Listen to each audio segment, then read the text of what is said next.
Está chegando aos cinemas a continuação de um dos melhores filmes de ficção científica da história do cinema. Eu estou me referindo, é claro, a Blade Runner 2049.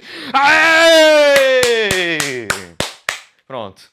Agora corta. E o filme é dirigido por ninguém mais, ninguém menos do que Denis Villeneuve, que é um dos melhores diretores da atualidade, uma das grandes revelações dos últimos 5 ou 10 anos. Então, para comemorar o filme do Blade Runner, vamos fazer uma pequena retrospectiva, bem rápida, bem breve, bem sucinta, pela carreira, por enquanto curta, mas bem produtiva de Denis Villeneuve. O formato desse vídeo aqui vai ser um pouquinho diferente do formato dos vídeos do Darren Aronofsky, do Christopher Nolan, do Edgar Wright. Aqui, eu vou simplesmente dar uma pincelada pela vida pessoal do cara e dar uma pincelada nos primeiros projetos, e eu vou priorizar 5 filmes que você precisa assistir para saber de maneira bastante objetiva quem é Denis Villeneuve. Denis Villeneuve nasceu no dia 3 de outubro de 1967 em Trois-Rivières, na província de Quebec, no Canadá. Ele é filho de Nicole Demers e Jean Villeneuve, e ele estudou na Universidade do Quebec, em Montreal. O primeiro projeto do Denis Villeneuve foi um documentário chamado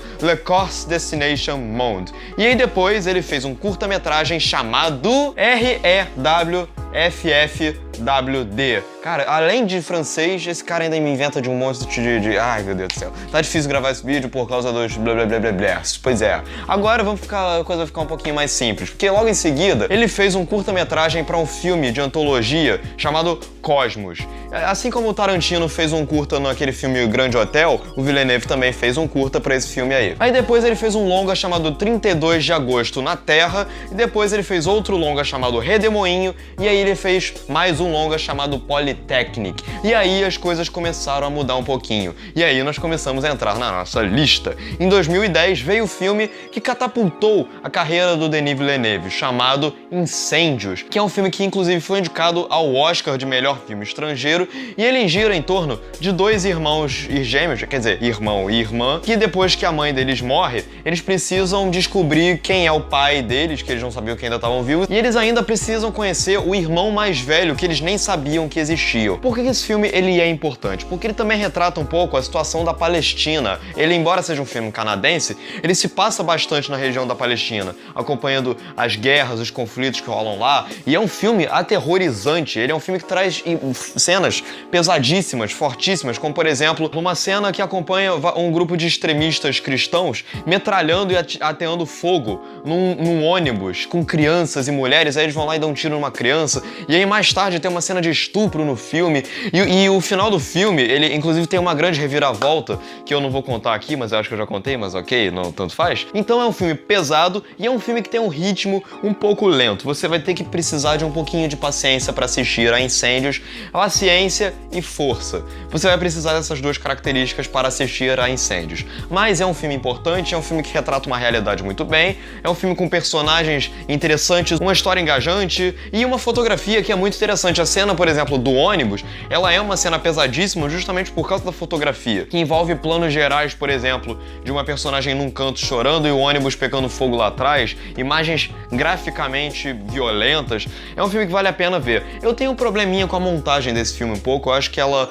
salta entre o passado e o presente de uma maneira um pouco confusa, mas apesar disso, é um bom filme e é interessante você assistir a Incêndios para você começar a entender o caminho que o Villeneuve começou a tomar e que tá nele até hoje. Em 2013, Villeneuve conseguiu a proeza de realizar não um, mas 2 filmes. O primeiro é Prisoners e o segundo é Enemy. Primeiro vamos falar sobre Prisoners, que aqui no Brasil ganhou o inexplicável título de Os Suspeitos, e eu vou chamar de Os Prisioneiros porque já existe um filme chamado Os Suspeitos, de 95, dirigido pelo Bryan Singer. Os Prisioneiros acompanham a família do Hugh Jackman, que é uma família que perde a filha some, e o filme inteiro gira em torno dessa obsessão do Hugh Jackman. E o Hugh Jackman, ele encontra um cara que provavelmente sequestrou a menina, e o Hugh Jackman entra num rampage de obsessão, de enfiar porrada no cara até ele confessar, e aí você começa a ficar agoniado, você fica com pena do maluco que o Hugh Jackman acha que é o sequestrador, e você começa a enxergar o Hugh Jackman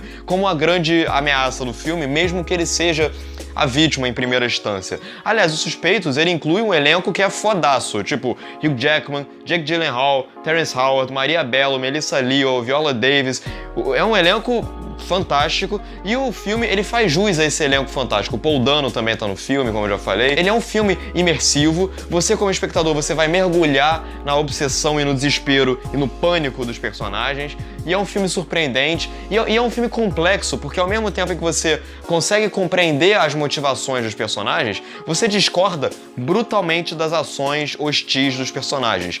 E as intrigas que isso começa a gerar entre os personagens são mentalmente bastante complexas também. É um filme que vai te colocar pra pensar junto com os personagens, além de ter um final em aberto, que é pra você completar com a sua própria informação que você tem do filme. É um filme fotografado pelo Roger Deakins, que é um cara fodão, colaborador habitual dos irmãos Coen.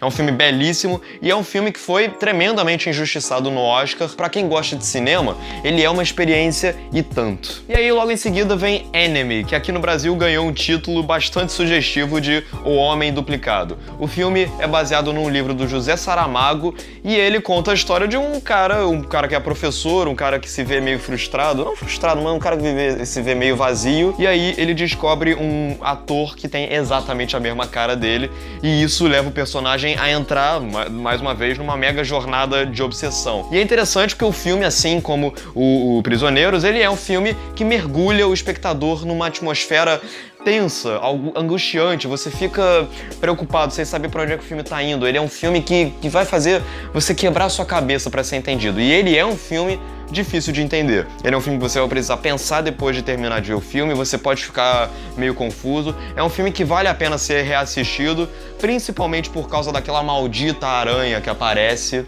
Não sei se é spoiler ou não, mas não é, enfim. E o Jake Gyllenhaal, de novo, fazendo uma parceria aí com o Denis Villeneuve, segundo filme no mesmo ano com o Jake Gyllenhaal. E o Jake Gyllenhaal, ele tem uma tarefa complicada, que é viver dois personagens que se veem numa situação conflitante um com o outro. E ele sabe ilustrar muito bem tanto a amargura e o desespero de um, quanto a satisfação que depois vem a se tornar confusa do outro. Agora, uma coisa que tem que ser destacada no Homem Duplicado é a fotografia do Nicolas Bolduc. É uma fotografia extremamente amarelada, carregada muito em tons sépia, amarelos, marrons. E a fotografia, ela imprime no filme um tom de não é desapego, mas ele imprime no filme uma sensação que deixa o espectador o tempo inteiro preocupado. O filme ele é todo baseado pautado numa cor só, e isso cria um estilo interessante pro filme, de um modo geral. É um filme bonito de ver. Aí 2 anos se passaram e vem Sicário, que é o primeiro filme,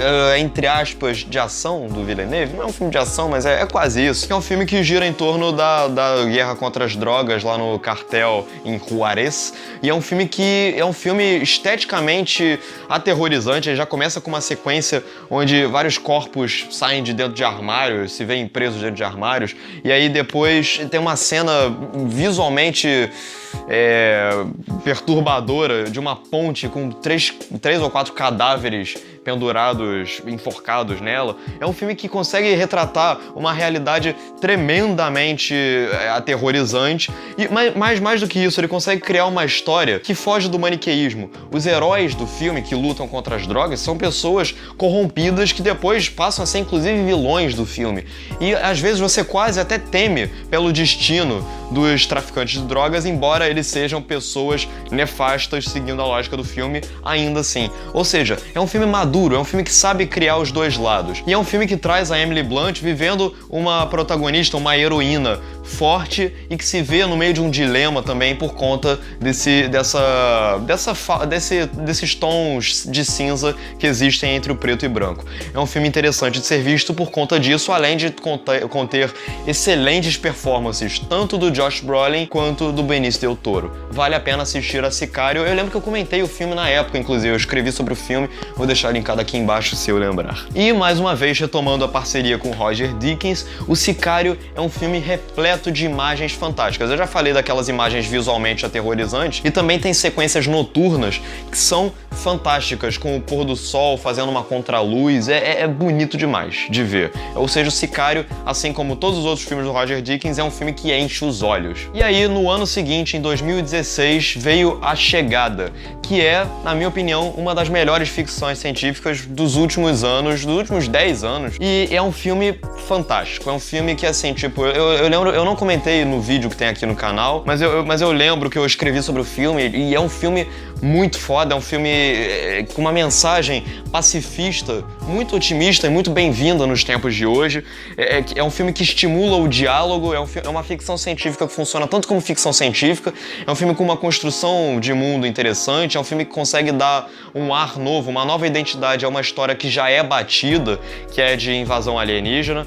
O filme ele consegue dar um ar bem mais diplomático e bem mais realista a essa premissa. E o filme também traz consigo, como eu falei, um discurso pacifista, estimulando o diálogo, a compreensão, a gente evitar brigar com aquilo que a gente não entende, a gente tentar compreender aquilo que a gente entende antes da gente começar a temer aquilo que a gente não entende. É um filme que tem uma mensagem muito bacana, e a Amy Adams está fazendo uma personagem fantástica, complexa, que você acha que você conhece, mas depois você descobre que não conhece, que na verdade ela é a única pessoa sensata que existe na humanidade, a única pessoa de fato bondosa, a única pessoa que traz uma bondade no seu olhar, e isso se torna ainda mais claro graças ao plot twist fantástico que ocorre lá no final, tanto por conta das adaptações feitas no roteiro com base no conto do Ted Chiang, o História da Sua Vida, e a montagem também favorece muito isso. A montagem, ela, entre aspas, engana o espectador, não engana, mas ela surpreende o espectador nesse sentido. Então é um filme fantástico, e novamente eu convido vocês a lerem a crítica que tá aqui embaixo. E para encerrar, vale apontar que o Denis Villeneuve tá cheio de projetos aí pela frente. O Blade Runner tá chegando aí aos cinemas agora, Blade Runner 2049. Estamos super otimistas e super ansiosos para assistir. Vai ter resenha aqui no canal, com certeza. Ele também tá envolvido numa adaptação de Duna, e dizem que ele vai fazer um filme da Cleópatra, ou seja, o Villeneuve tá foda, tá on fire aí em Hollywood. E eu, particularmente, torço muito para que um dia ele consiga chegar ao Oscar de fato. Ele já foi indicado pela Chegada, mas ele merece ganhar um Oscar. Então é isso, eu peço que vocês comentem aqui embaixo o que vocês acham do Denis Villeneuve, o que vocês acham dos filmes dele, curtam o vídeo, assinem o canal, e é isso, um grande abraço e valeu, e assistam aos filmes de Villeneuve e Blade Runner.